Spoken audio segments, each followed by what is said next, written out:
Assalamualaikum warahmatullahi wabarakatuh. Pada pagi hari ini saya akan menyampaikan materi untuk mata kuliah jaringan komputer dan komunikasi data. Pada kesempatan kali ini saya akan membawakan materi terkait dengan protokol dan model komunikasi data. Mari ikuti video dan slide saya di dalam materi. Baik, kalau kita berbicara tentang protokol dan model, ya di dalam konteks komunikasi data, apa sih maksudnya gitu ya? Teman-teman pasti mempunyai rasa ingin tahu bahwa bagaimana komunikasi itu bisa terjalin di dalam konteks komunikasi jaringan ya. Kalau kita analogikan seperti ini, ya apa sih fungsi protokol di dalam komunikasi? Contoh, ya kalau kita berbicara dalam konteks komunikasi, katakanlah si A menggunakan bahasa daerah, ya katakanlah bahasa Batak ya gitu ya. Si B menggunakan bahasa daerah, bahasa Sumsel ya, bahasa Palembang. Tentu si A dan si B pada saat mereka berkomunikasi dengan bahasa mereka masing-masing, ya bisa kalian bayangkan bahwa tidak akan terjadi komunikasi yang baik. Bahkan pesan yang disampaikan pun akan kabur, ya. Pesan yang disampaikan tidak bisa dipahami. Ya, pesan yang disampaikan tidak bisa dimengerti satu dengan yang lainnya. Kenapa? Ya tentu bisa dibayangkan satu pakai bahasa Batak, satu pakai bahasa Palembang, ya. Gimana ya? Informasinya akan kabur ya. Data yang disampaikan di dalam proses komunikasi itu akan hilang. Nah, perlu ada satu tata cara, perlu ada satu aturan yang meminta atau mewajibkan dalam komunikasi konteks yang berbeda harus ada satu bahasa ya globalnya, harus ada satu bahasa yang umum, yaitu adalah bahasa Indonesia. Tentu kalau si A orang Batak pakai bahasa Indonesia, si B orang Palembang pakai bahasa Indonesia, pada saat berkomunikasi akan terjadi interaksi dan komunikasi yang baik. Nah, inilah peran dari protokol. Bagaimana mengatur komunikasi data ya yang terjadi di dalam jaringan. Ya, analogi sederhananya adalah kalau saya mau bawa itu ke dalam konteks perangkat teknologi, bagaimana katakanlah teman-teman pasti punya iPhone ya dengan sistem operasi iOS ya, itu bisa komunikasi dengan teman-teman yang punya telepon Samsung ya, kita contohin dengan sistem operasi Android. Ya, iOS dan Android tentu berbeda arsitekturnya. Hardware iPhone dan hardware Samsung tentu berbeda arsitekturnya. Nah, bagaimana Samsung dan iPhone bisa komunikasi? Nah, tentu diperlukan yang namanya protokol ya. Ini pengantar awal yang ingin saya sampaikan betapa pentingnya protokol di dalam komunikasi data. Ada beberapa topik ya yang akan kita pelajari pada materi kali ini ya. Ada rules ya, ada protokol, ada protokol suite, ada standard organization, ada reference model, dan data encapsulation serta data access. Kita akan kupas satu persatu ya. Bagaimana ya komunikasi secara fundamental itu bisa terjadi. Yang pertama adalah agar komunikasi bisa tercipta, yang perlu dipastikan adalah elemen komunikasinya itu terpenuhi. Apa saja? Harus ada yang namanya ya, harus ada yang namanya sender ya, atau dari mana sumber data atau informasi itu ya. Yang kedua harus ada yang namanya receiver ya, atau tujuan ya. Yang ketiga, harus ada yang namanya channel atau media yang menghubungkan antara sender dan receiver. Ini akan membentuk sebuah elemen komunikasi. Nah, bagaimana kalau salah satunya tidak ada? Tentu tidak akan terbentuk yang namanya komunikasi. Nah, ini akan menjadi catatan penting dalam analogi kita yang akan kita bawa ke dalam perangkat jaringan. Jadi sekali lagi saya ulang, harus ada yang namanya sender atau source, harus ada yang namanya receiver atau destination, harus ada yang namanya media atau channel yang menghubungkan. Kalau saya contohkan dengan komunikasi protokol yang terjadi di dalam manusia, ya, human communication, tentu ya akan ada pesan yang disampaikan. Pesan ini akan dikirimkan melalui sebuah transmitter yang di dalamnya akan mengakomodir sebuah sinyal melalui media, akan diterima, ya, dikonversi sinyalnya menjadi pesan. Nah, contoh sederhananya gini, pada saat saya berkomunikasi, saya menggunakan media, ya, ruang udara sebagai transmitternya, dan ya orang yang ada di dekat saya akan mendengarkan apa yang saya sampaikan. Nah, dalam konteks human communication itu dibawa di dalam konteks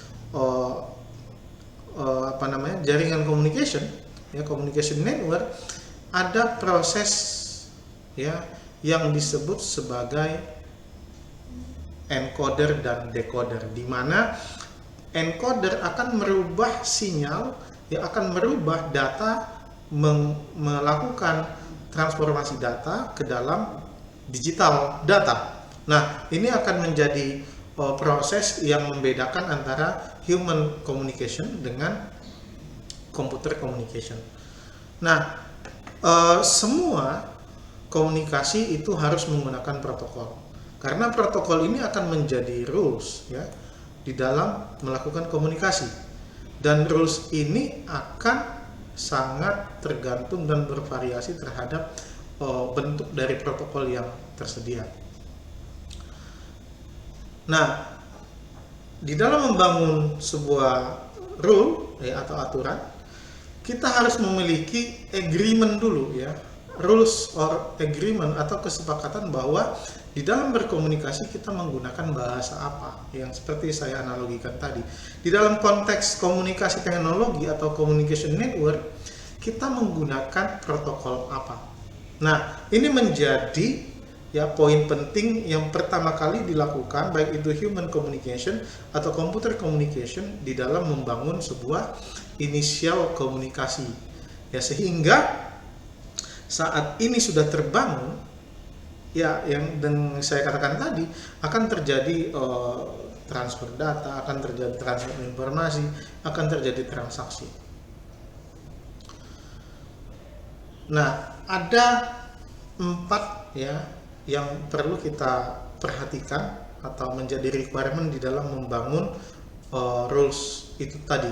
Yang pertama, harus diidentifikasi, ya, siapa sender dan siapa receivernya, ya, harus teridentifikasi siapa sender, siapa receiver. Yang kedua, harus menggunakan common language and grammar, ya, harus menggunakan bahasa yang general dan grammar yang general. Yang keempat, ada speed and timing of delivery, harus ada time scheduling yang dilakukan pada saat dilakukan komunikasi. Sebagai contoh, jangan sampai node A atau pengirim dan penerima sama-sama berkomunikasi, ya, itu akan terjadi tabrakan data, ya, sehingga perlu ada yang mengatur bahwa kalau A komunikasi, ada penjadwalan yang harus diikuti, sehingga si A bisa mengirim data atau mentransfer komunikasinya dulu, baru kemudian diikuti dengan urutan yang lainnya. Yang keempat, ada confirmation atau acknowledgement requirement. Pada saat konfirmasi atau komunikasi itu bisa berhasil dilakukan, akan ada yang namanya acknowledgement, ACK, ya, informasi bahwa menyatakan pesan atau informasi itu sudah sampai dan terkirim dengan baik. Kalau ada error, akan ada notifikasi error yang menyatakan bahwa pesan tidak terkirim.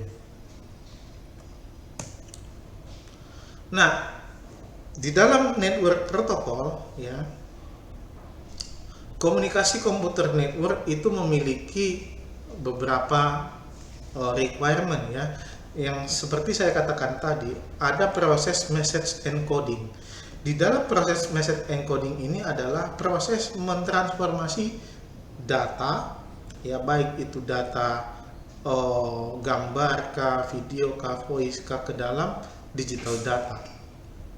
Proses ini disebut sebagai proses transformasi data. Kemudian setelah itu akan ada level ataupun layer-layer yang perlu mengikuti format protokol yang sudah ditentukan. Contoh tadi, kalau katakanlah komunikasi data itu menggunakan data video, protokol UDP akan bekerja di dalam proses enkapsulasinya. Kemudian akan ada yang namanya bagaimana menghitung message size-nya, seberapa besar kapasitas datanya, seberapa besar, seberapa lebar bandwidth ataupun channel yang tersedia.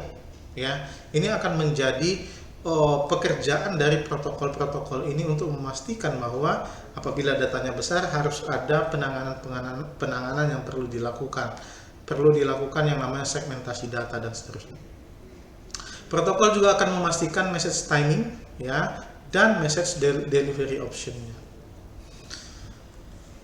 Ini gambaran yang saya sampaikan tadi. Yang membedakan dengan human communication adalah ada proses encoder di sini ya.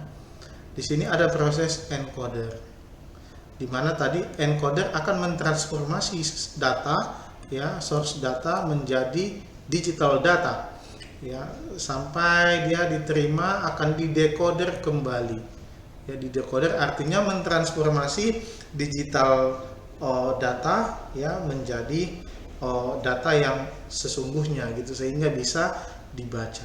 Tentu prosesnya akan sama ya, semua akan melalui transmisi dan media yang digunakan ya. Kemudian di dalam melakukan formatting tentu protokol akan mengatur ya, pada saat pesan dikirim harus spesifik format strukturnya seperti apa, karena setiap protokol memiliki formatnya yang berbeda-beda. Contoh dalam konteks ini adalah sebuah pesan yang akan dikirimkan ya pada jaringan dengan struktur seperti pada gambar ya di sini ya, di mana akan ada mengidentifikasi ini mau kemana dikirim atau source IP-nya, kemudian sumbernya dari mana ya, kemudian mau kemana ya. Ini struktur data di dalam TCP/IP ya, di dalam internet protokol. Nah, akan dihitung juga nanti ada yang namanya payload length ya, next header dan seterusnya. Ini bentuk format yang dikatakan tadi, sehingga salah satu tujuan dan requirement dari sebuah protokol adalah melakukan formatting ya. Selain melakukan transformasi, melakukan formatting terhadap format yang disesuaikan dan disyaratkan oleh protokol itu sendiri. Jadi pesan ini akan tergantung kepada channel dan format seperti apa yang disepakati atau diminta oleh pengirim dan penerimanya. Kemudian message size ya, seperti yang saya katakan tadi, message size akan membagi beberapa segmen data sehingga ini memungkinkan untuk bisa dikirimkan ke dalam jaringan.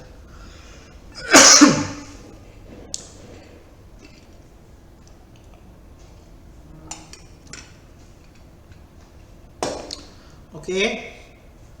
Saya lanjut message timing, di mana message timing ini akan melakukan beberapa kontrol ya. Yang pertama flow control, memastikan bahwa data yang ditransmisikan ya, dan bagaimana data ini bisa dikirimkan, lewat mana itu dan kapan akan dikontrol oleh message timing.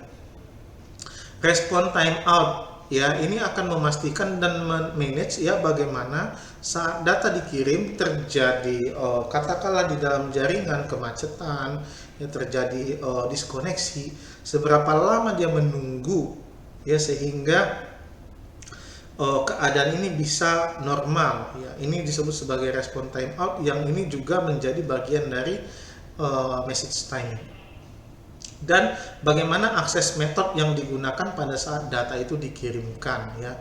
Apakah ini nanti akan menggambarkan sebuah kondisi saat data dikirim ada collusion kah ya, ada cohesion kah, dan seterusnya. Dan bagaimana kontrol error ini dilakukan, itu nanti akan menjadi bagian dari message timing.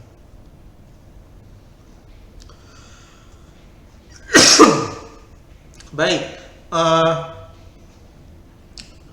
slide ini menunjukkan bahwa ada 3 ya jenis metode komunikasi data yang bisa dilakukan. Yang pertama ada itu yang disebut dengan unicast, yang kedua itu multicast, yang ketiga itu adalah broadcast.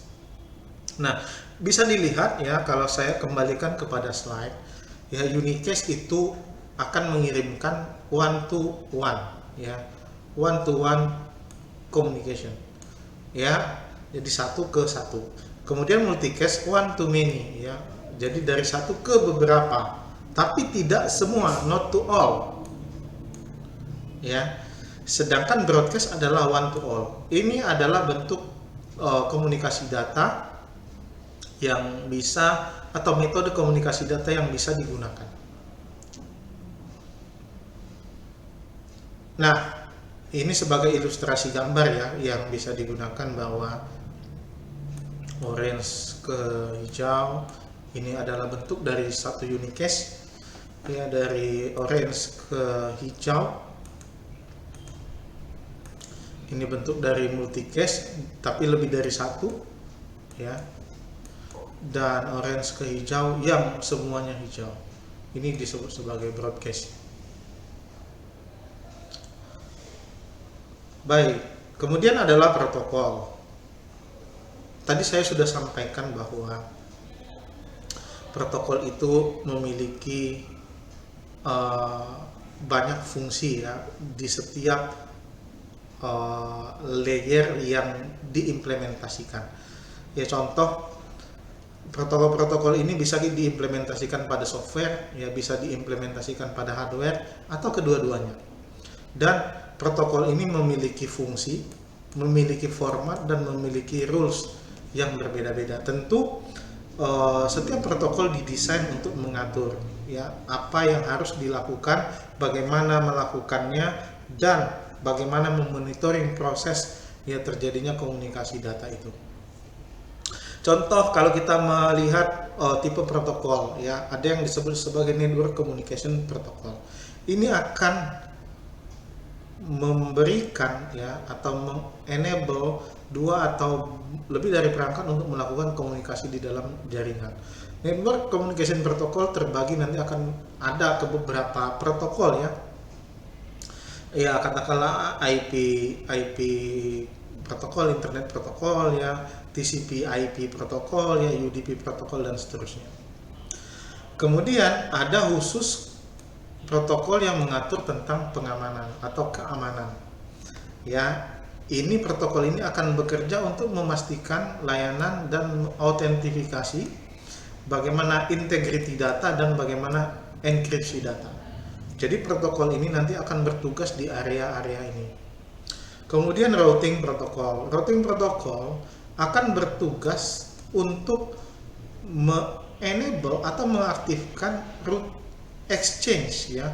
Artinya bagaimana sebuah informasi dikirim lewat mana ya, dan melalui apa. Atau disebut sebagai path information atau best path. Routing protokol yang akan mengatur ini. Saat pesan A atau data A dikirim ke B, itu dia di dalam jaringan akan lewat mana ya. Tentu ya teman-teman sekalian, opsinya cukup banyak ya. Seperti yang saya sampaikan tadi, setiap tipe protokol memiliki protokol-protokol turunannya masing-masing. katakanlah routing protokol. Routing juga banyak protokol-protokolnya. Ada yang distance vector protokol, ada yang link state protokol, ada yang border gateway protokol, ya BGP dan seterusnya. Nah, nanti ini akan saya bahas khusus ya. Biasanya ini nanti akan ada di materi lanjutan daripada jaringan komputer dan komunikasi data. Ya mungkin di next semester saya akan bahas secara detail satu persatu dari protokol routing. Nah, yang keempat ada yang namanya service discovery ya. Ini akan protokol yang akan digunakan mengotomasi deteksi setiap perangkat yang ada ya, atau layanan-layanan yang ada di dalam perangkat jaringan. Fungsi dari protokol itu ya, yang pertama adalah sebagai protokol komunikasi yang pertama dalam konteks addressing, dia akan mengidentifikasi pengirim dan penerima ya. Di dalam konteks reliability functionnya ya, dia akan memastikan dan menggaransi pengiriman data itu bisa berhasil. Di dalam flow controlnya dia akan memastikan data flow dan efisiensi rate, artinya masalah waktu, pengiriman dan seterusnya itu akan dipastikan. Sequencing adalah ya protokol yang digunakan untuk melakukan labeling terhadap potongan-potongan data, atau tadi saya katakan di dalam proses pengiriman data bisa saja datanya itu lebih besar daripada media yang tersedia, sehingga data besar ini perlu dipotong-potong. Error detection ya, error detection ini akan bertugas untuk ya memastikan mendeteksi error yang terjadi di dalam proses selama transmisi. Kemudian ada protokol yang berfungsi sebagai application interface. Ini adalah proses yang memastikan bahwa komunikasi bisa terjadi antar network application ya. Sebagai ilustrasi di gambar bisa dikatakan bahwa seorang akan menginisiasi proses ya pengiriman sebuah pesan menggunakan IP layer 4, IP versi 4 ya ke dalam network ya. Dia akan melakukan inisiasi pertama kali kepada router yang ada di remote-nya ya, di remote network-nya. Ini akan terkonfirmasi ya. Jadi si router akan memastikan bahwa apakah pesan yang akan dikirimkan oleh Bapak X ini itu punya alamat tujuan yang ada di dalam database-nya router. Dia akan cek ya, ada nggak tujuan yang akan dituju oleh Bapak ini di dalam list database routingnya. Dia akan menjawab, I can forward this message because I understand IP versi 4. Ya, dia akan mereport bahwa dia tidak mengenal IP versi 4 yang digunakan oleh ini, sehingga ini akan menjadi yang tadi ya, notifikasi kepada pengirim yang menyatakan bahwa pengiriman data tidak bisa dilakukan ya, karena protokol yang digunakan tidak sesuai dengan yang telah disepakati.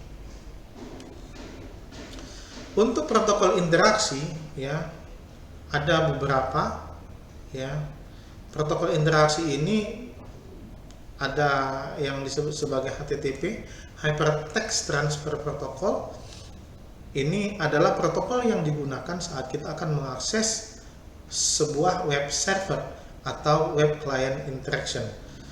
Ini akan memiliki format khusus ya, sehingga kita harus menggunakan sebuah web browser untuk bisa mengaksesnya. Kemudian ada Transmission Control Protocol ya, ini akan berfungsi untuk mengelola percakapan-percakapan atau yang dilakukan di dalam sebuah jaringan. Apakah itu proses chatting, apakah itu proses percakapan-percakapan yang lainnya. Kemudian ada yang disebut sebagai Internet Protocol. Ya, ini akan memastikan ya pengirim dan penerima pesan itu siapa ya. Kalau kita lihat ini adalah di layer 2 ya. Ini kalau pakai TCP/IP model, ya, TCP/IP model. Nah, sedangkan Ethernet adalah protokol Ethernet memastikan Ethernet Local Area Network atau LAN-nya sudah sesuai. Oke, mungkin teman-teman sekalian ya, untuk pengantar tentang protokol, dan tadi saya sudah masuk ke dalam sedikit teknis tipe-tipe protokol dan fungsinya di dalam komunikasi data. Ya, ada satu tugas yang ingin saya sampaikan di dalam video ini ya, yang perlu dijawab di dalam komentar atau di dalam forum yang akan saya siapkan di e-learning. Soalnya adalah gini ya, kalau protokol itu tidak ada, apa yang akan terjadi di dalam komunikasi data? Oke, saya ulang lagi ya. Kalau protokol itu tidak ada, apa yang akan terjadi di dalam komunikasi data? Nanti silahkan dijawab ya. Saya tunggu. Ini pertanyaan yang membutuhkan pemahaman tentang protokol.